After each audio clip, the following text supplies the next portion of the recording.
What's going on, everyone? Today we'll be talking about a very important and sometimes overlooked topic on acoustic guitar, which is left hand muting. Okay, so we are not going to talk about right hand muting techniques. So for instance, we are not going to talk about palm muting,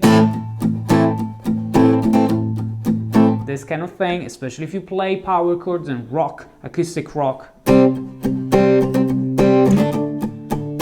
You might know this technique, which is called palm muting, and it's made by the right hand, really. So what we're going to talk about today is how to mute chords and rhythms and how to improve your rhythms on acoustic guitar using your left hand, your fretting hand. In the first part of this video, we're going to talk about left hand muting on the chord positions. I'll show you a few examples, and then we're going to talk about how we remove the fingers and we mute everything to create more percussive strums, which require all of the strings to be muted. So let's get started by saying that when you play chords on guitar, any type of chord really, you should know where the root note is. Now, depending on where the root note is, you will have to mute the strings, some of the strings, in different ways. So if the root note is on the E string, for instance, that's the classic example, okay, like a G major chord, you don't have to worry about anything really, because you play the 6th string where the root note is and all of the other strings. This doesn't mean that you necessarily play all of the strings all the time. I talked about it in a few other videos on tips, to play really nice and groovy acoustic guitar, but you might sometimes want to play the bass, then the rest of the chord, you might want to play arpeggios, okay? Or if you need to strum them all, you can just strum all of the strings and not worry about any other string that you don't want to hear in this chord position. But what if the root note is on the A string? So for instance, if we play a C major. Now you already see from what I'm doing here that because the root note is on the A string, I don't want to hear the E string, okay? I want the root to be my lowest sound in the chord position, okay? So to do that, I use my thumb. I grab the neck like this, and I make sure that the thumb is not really pressing that much to create another sound. I don't want to hear an F sharp or any other note really here. I just want to keep it here just enough, to gently touch the string and stop it and mute it, so that if I hit the string when I strum, it's going to be a muted sound and not this. Check this out. This is hitting the E string. This is taking the E string off. Simple things, but they really change a lot. So unless you are a complete beginner, just starting playing guitar and learning shapes like the C major, let's say if you've been playing for at least 6 months, you should definitely worry about knowing where the root notes are in the chords that you play and how you can mute the strings that you don't need. Now, you might already know that sometimes the root note can be on the D string. Now, a classic example is obviously D major, but also D minor, D7, D major 7, any other D chord really.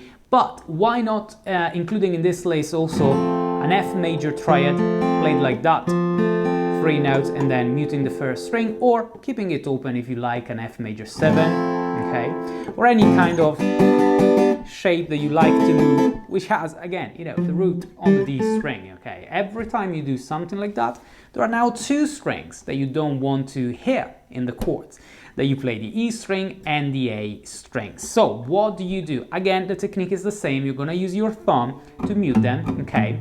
I hear you. You might say that if you've just started looking at these topics, you might not be ready yet to mute 2 strings with your thumb. That's no problem. Start by muting one, like when you played your C major. You do the same here, you do the same here, and then slowly you will see that your thumb will be able to gently reach the A string and mute it, so that if you strum, all of the strings, the ones that you don't want, are actually under control because they are muted like that.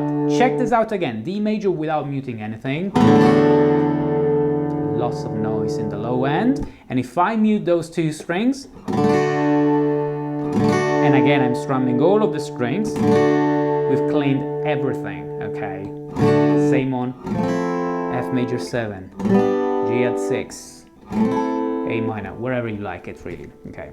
Lastly, what if we have a bar chord? Well, fine, depending on where the root note is, again, we might have to put different kind of muting in place. Okay, so if the root is on the E string, again, we don't have to worry about it. So G major, F major, A minor, bar chord, no worries. If the root note is on the A string, for instance, B minor, C minor, any other A shape bar chord, or C shape bar chord, if you guys know already how to play an F major in C shape, any other, you know, bar chord which has the root on the A string, you should be worried about the top string. So if you're playing a B minor, for instance, my bar is covering only 5 strings and the fingertip is higher than the A string, just enough to cover the E string. This is because you want to have a muted sound here and the root, again, as your lowest sound. Now you might think, well, I can just bar them all. Well, no, because if you do it, yes, this note doesn't sound particularly bad because it's the 5th of the chord, but effectively you are playing an inversion, the second inversion, so a B minor with an F sharp on the bass. Now if that is intentional, fine, I'm good with that, but if it's not intentional, if you don't have to play an inversion, if you have to play a root position, so the root as the lowest sound, this is what you should be doing on all of these chords. And if you play something like that, same thing, again, C shape, bar chord, you just use your thumb, whether you do this, for instance, with your bar, or this with your thumb on the low E string, the goal is the same. We want to mute the top string, okay? If instead you don't want to play bar chords and you want to play your F like this, the thumb is not here to mute, it's actually here to play the root, okay? And maybe you might want to mute the first string with your first finger so that you don't bar it, but if you want to bar it, that's fine as well. So it's up to you whether you want to hear that or just mute it, okay? You will have to practice this a little to find the right balance between position of the single fingers and the sound, the muting and everything, okay? Now in this second part of the video, we are going to talk about what we do when we play percussive rhythms, percussive and groovy strums, and we need to take all of the fingers off and mute all of the strings, okay? To get something like...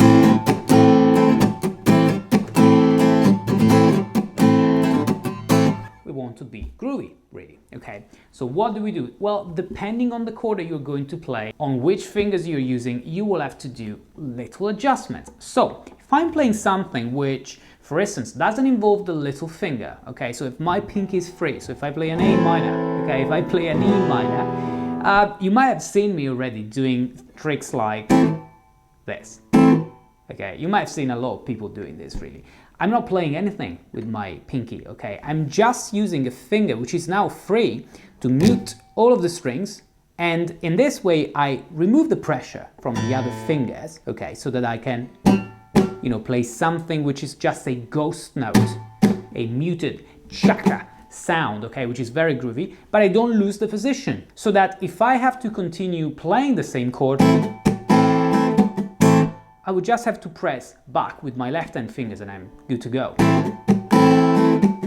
Okay, this applies to, you know, D minor, E minor, any kind of chord which really has the pinky free to do this, or if you play the D minor with the pinky, then you might want to use your ring finger, like that. That's up to you, really. But there are other chords where it's more likely that you're gonna just take all of the fingers off, keep them as close as possible to the shape that you were playing and just straighten them, so have them a little bit straight and flat to mute as many strings as you can, possibly helping yourself with the thumb. So if I play a C, I will then do this. I'm gonna use 3 fingers, the thumb, the first didn't move, so that I can quickly go back to it. So I guess I do something similar with the G, but again, you see I'm keeping all of the fingers as close as I can to the shape, and just I make them flat because I want to make sure that the open strings in the middle of the G shape are muted as well, like that. Okay, what if I play an F like this? Again, I will have to do the same thing. Okay, if I play a bar chord, I keep the bar, but I use the other 3 fingers to mute them all. That's what you should be practicing, guys, when you play your rhythms, when you play your favorite songs. You should always look for, you know, a comfortable but efficient way of playing the chords in a way that you can mute them if you need to, because you want to play with your right hand something groovy, okay? So my right hand is not doing anything, it's not stopping any sound, so again, it's not palm muting. I'm strumming, regardless of whether I've got the chord down or the strings are muted by the other fingers, because I play a groovy rhythm. You know, that's what my right hand is doing.